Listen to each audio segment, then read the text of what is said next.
So it's election day today. Here in Virginia, we're electing the governor, lieutenant governor, and attorney general. In New Jersey, I believe they're electing governor and a couple other offices. I'm not paying too much attention to New Jersey. And in New York, they're electing a mayor. And one of the interesting things I've been seeing among political pundits who are kind of play acting as amateur political strategists and who are preoccupied with finding some grand message to take from the results of this election. One thing I'm noticing from political pundits is this effort to present Abigail Spanberger, the Democrat in Virginia running for governor, and Zoran Mamdani as two competing visions of how to move forward in the Democratic Party. A moderate, a self-described democratic socialist, a progressive, someone who represents the political mainstream, I guess. And my view is that this attempt to pit Spanberger and Mamdani against each other is very silly. And it's silly because, in a very real sense, the two are running very similar kinds of campaigns.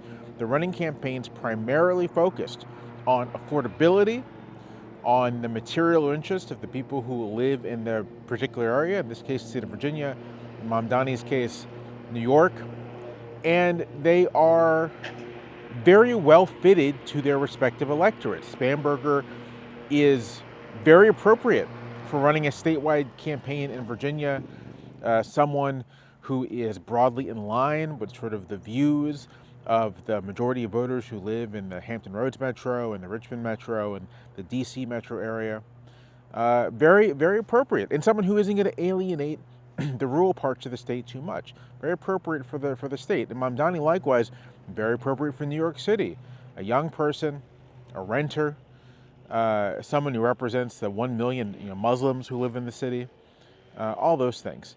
And if you look at their campaigns from the perspective of what they're doing, and not from labels or ideology, but just like how they're campaigning, they're both focused on this message of affordability, and they're everywhere. Spanberger is everywhere in Virginia. You can't turn on your TV without seeing Spanberger. And Mamdani, likewise, is everywhere in New York City. They're two very similar campaigns, and if there's any takeaway, it's not pitting them against each other. It is, simply put, run candidates who fit their districts, who fit their areas, who campaign vigorously, and who have a message that speaks to the needs of actual people. Do those things, and you're not guaranteed to win, but it can be pretty effective.